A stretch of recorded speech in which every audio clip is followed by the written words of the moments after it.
En este video vamos a estudiar el tema de conductores. Para eso vamos a repasar el concepto de electrones de valencia. ¿Qué son los electrones de valencia? Los electrones de valencia son los electrones que se encuentran en la capa de mayor nivel de energía del átomo. Entonces, son los electrones que se encuentran en la capa de mayor nivel de energía del átomo. Son estos los responsables de la interacción entre los átomos, de distintos elementos o del mismo elemento. Ahora repasemos qué es la valencia. La valencia de un elemento, ¿qué es lo que es? Es el número de electrones que necesita o que le sobra para tener completo su último nivel.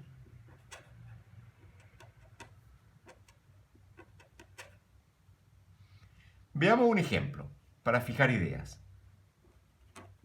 El fierro. Sabemos que el fierro tiene número atómico 26. ¿Cuál sería su configuración electrónica?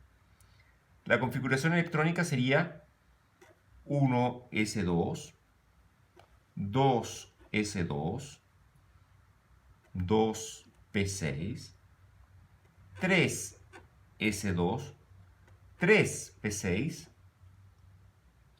4s2, 3d6. Con eso tenemos entonces 26 electrones. Por lo tanto, en el último nivel tenemos el 4s2, así que la valencia sería entonces más 2. ¿Qué pasa con otro metal? Por ejemplo, el cobre. Sabemos que el cobre tiene número atómico 29. Su configuración electrónica sería entonces 1s2, 2s2, 2p6, 3s2, 3p6, 4, en principio 4s2, 3d9, pero es especial, por lo tanto quedaría 4s1, 3d10. Por lo tanto, la valencia sería más 1. Entonces, ¿qué tienen de especial estos elementos? Bueno, que tienen valencia positiva. Es decir, que pueden perder esos electrones. ¿Qué es lo que se llama enlace metálico? Entonces, el enlace metálico significa que los átomos pierden, en este caso 2 electrones, en este caso 1 electrón, pierden electrones de la última capa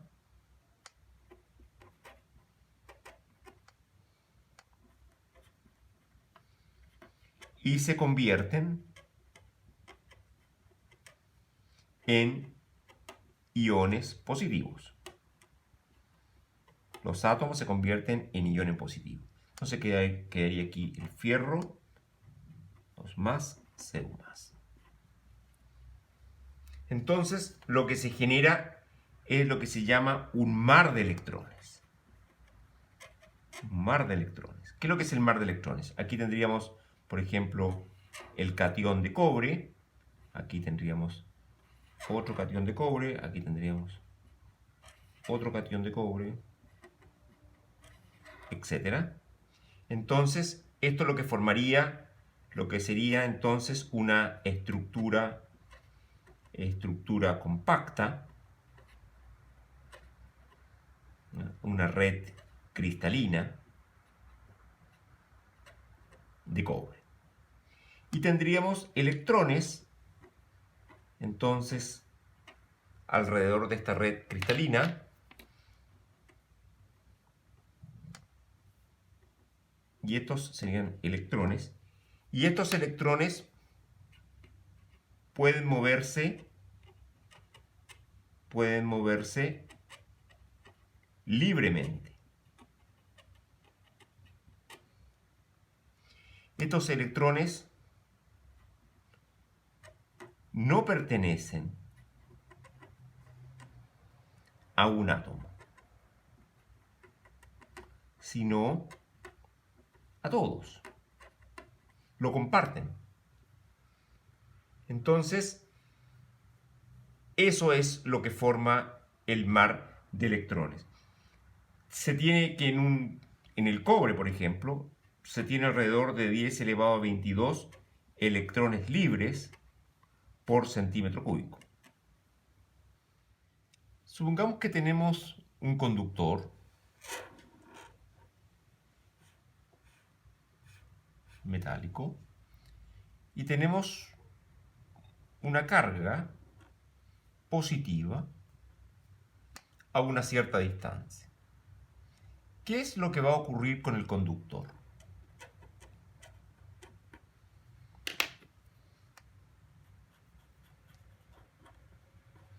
Lo que va a ocurrir con el conductor es lo siguiente.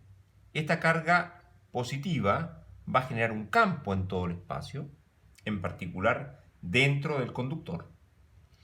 Entonces, como el conductor tiene este mar de electrones que se puede mover libremente, estas cargas negativas se van a sentir atraídas por la carga positiva y se van a depositar en esta parte del conductor, en la superficie. Y por lo tanto, esos electrones van a haber abandonado otros átomos que tenemos acá en la superficie más lejana a la carga positiva, así que va a quedar acá una densidad de carga positiva. ¿Qué ocurre dentro del conductor?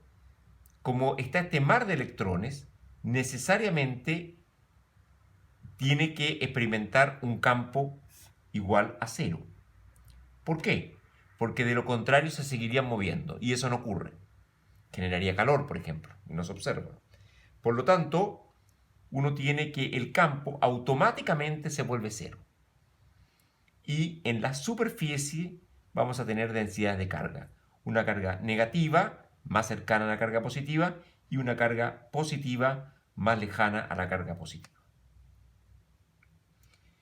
Bien, hay varias maneras de cargar un conductor. Pensemos en una esfera metálica. Un primer modo sería lo que se llama inducción. ¿Qué ocurre si un cuerpo negativo, cargado con carga negativa, se acerca a esta esfera metálica que está neutra? En ese caso, las cargas negativas de la superficie se alejarían de este cuerpo cargado negativamente, provocando que la superficie más cercana al cuerpo quedaría positiva, porque son electrones que abandonan la carga positiva. También tenemos el caso opuesto, en el cual lo que se acerca es un cuerpo cargado positivamente hacia una esfera que está neutra.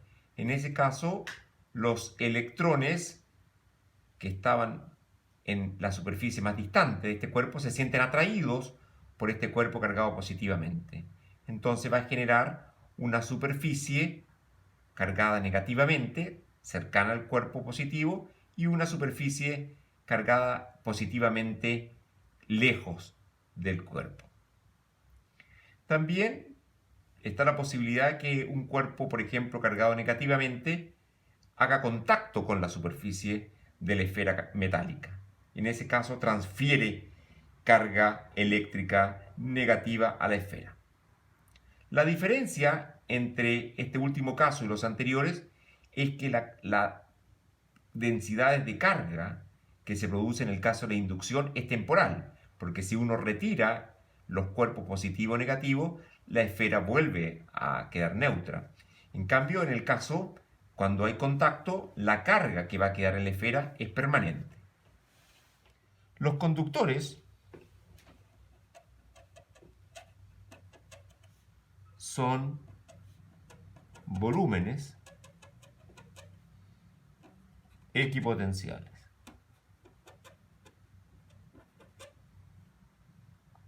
¿Cómo sabemos eso? En el interior de un conductor se sigue cumpliendo que el campo vale menos el gradiente del potencial. Eso es siempre así mientras uno haga electrostática. Pero el campo eléctrico en el interior del conductor vale 0. Por lo tanto, me queda que el gradiente del potencial vale 0, luego el potencial es constante dentro del conductor. Entonces, si tenemos acá un conductor, sabemos que el campo en el interior necesariamente tiene que valer 0. Pues bien, entonces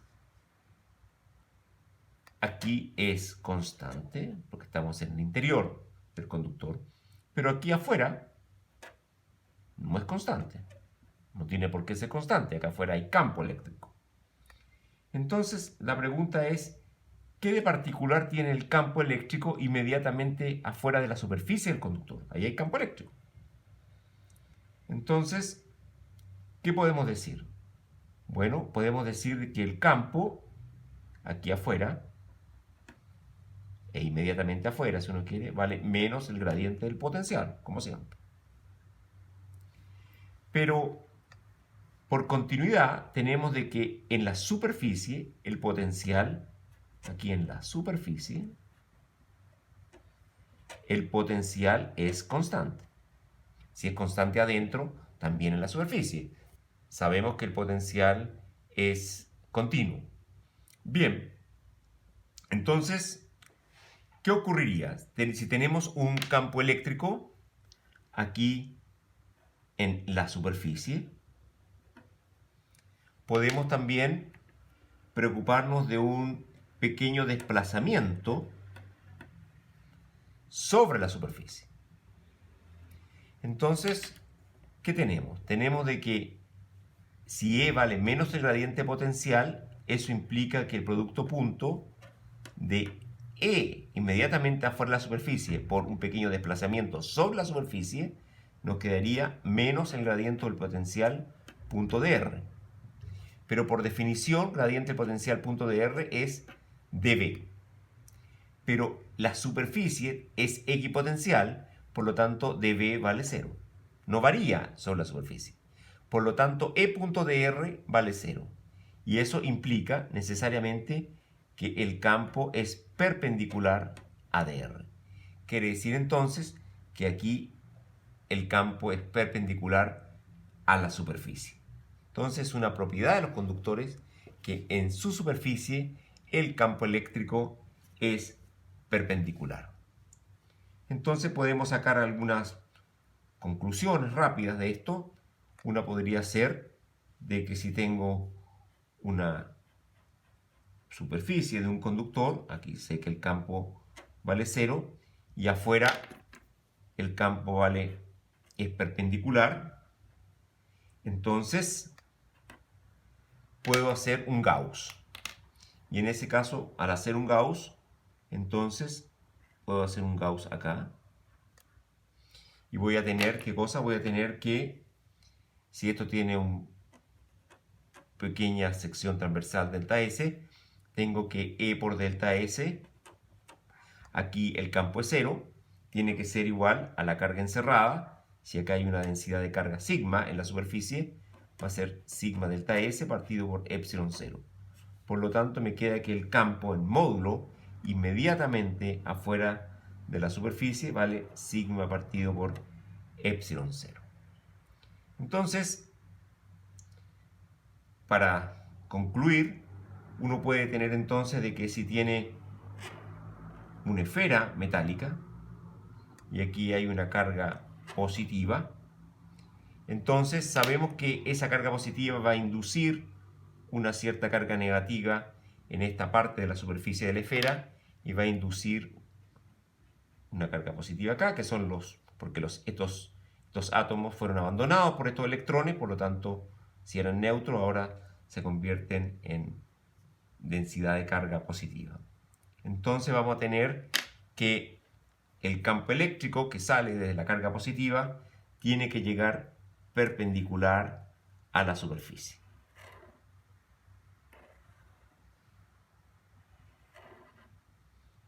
Entonces, eso es lo que sabemos, lo que hemos aprendido del campo eléctrico, que el campo eléctrico sale perpendicular a la superficie en un conductor. Bien, vamos a hacer algunos ejemplos clásicos. El primero va a ser lo que se llama cavidad libre de cargas. Es decir, lo que tenemos es un conductor, está acá, y tenemos una cavidad. Y adentro es conductor. Bien, y lo que tenemos es una carga positiva, que la ponemos cerca del conductor, y ya sabemos lo que va a ocurrir. Lo que va a ocurrir es que aquí en esta superficie de acá se va a llenar de cargas negativas y en esta superficie de acá se va a llenar de cargas positivas.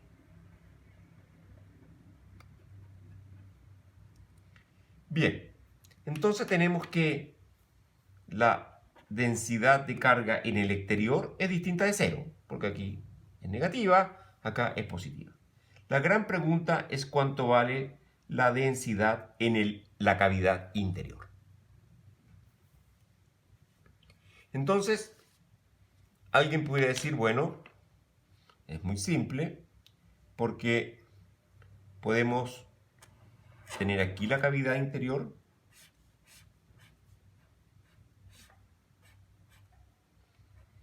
y podemos suponer de que aquí hay carga positiva. También podemos suponer que hay carga negativa, pero solamente tiene que ser de un signo. La demostración es exactamente la misma.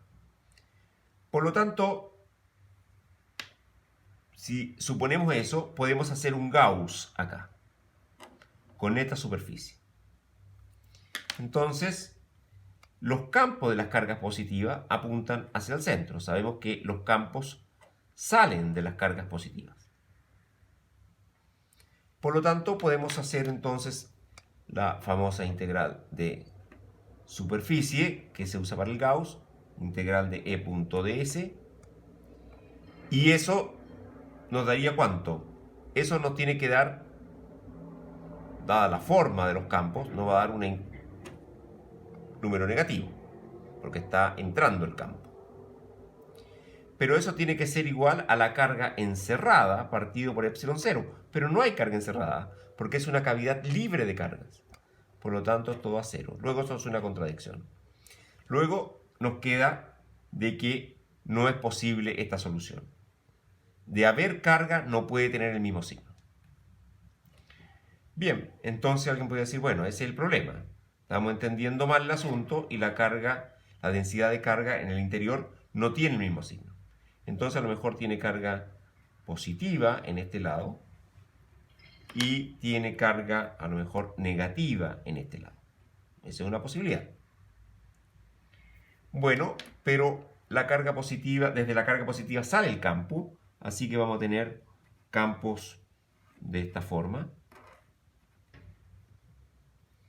Y podemos completar esta línea de campo con una línea de campo así, sabiendo que aquí el campo vale cero, porque estamos dentro del conductor. En cambio aquí el campo es distinto de cero, porque hemos dicho que acá hay carga positiva y aquí hay carga negativa. Bueno, Si a esto lo llamamos curva gamma, tenemos que la integral del campo punto dl a lo largo de la curva gamma es distinto de 0, porque aquí va a ser distinto de 0, en el resto va a ser 0, pero en este lado de acá va a ser distinto de 0. Luego la integral completa es distinto de 0. Pero esto es una contradicción, porque sabemos que la integral cerrada, la circulación del campo eléctrico, tiene que dar 0, porque el rotor de E vale 0. Luego acá hay una contradicción. Luego la única solución que tenemos a todo este problema es que la densidad en el interior sea exactamente 0. Entonces lo que podemos concluir de acá es que cada vez que tengamos un conductor y tengamos un campo externo, se reposicionan las cargas en la superficie de modo que el campo en el interior dé 0, pero no ocurre absolutamente nada con la cavidad en el interior. La cavidad en el interior, si no hay cargas en el interior, el sigma vale exactamente 0. El segundo problema clásico que vamos a ver es el potencial de una esfera metálica de radio R y carga Q. Entonces, el problema es muy simple. Tenemos una esfera que tiene radio R, que tiene carga Q, y la carga Q tiene que estar en la superficie, como ya sabemos, porque es una esfera metálica. Y tenemos una coordenada R, coordenadas esféricas. Bien, ¿cuánto vale el campo para R mayor que el radio de la esfera? Es decir, acá afuera. Bueno, no es necesario ni siquiera hacer un Gauss, es un resultado muy simple. Es Q partido por 4pi epsilon 0 R cuadrado. ¿Cuánto vale su potencial para R mayor que R? ¿Cuánto vale el potencial? El potencial es el potencial correspondiente a este campo. Va a ser también muy simple. Q partido por 4pi epsilon 0 R. Bien. Para R menor que R, ¿cuánto vale el campo? Para R menor que R, el campo vale 0 porque estamos dentro del conductor. Por lo tanto, el potencial para R menor que R tiene que ser constante y eso vale V sub 0, que tenemos que calcularlo. Pero sabemos que el potencial es continuo, así que por lo tanto, si tomamos el potencial para R mayor que R, justo en R igual el radio de la esfera, tiene que ser esa constante. Así que eso sería Q partido por 4pi epsilon 0 por R, porque el potencial es continuo. ¿Cómo nos quedaría entonces un gráfico del potencial en función de R?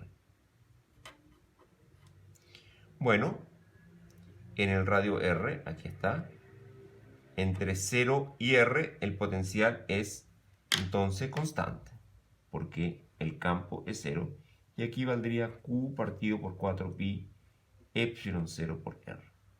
Pero a partir de ese punto, el potencial entonces debe decrecer como 1 partido por R.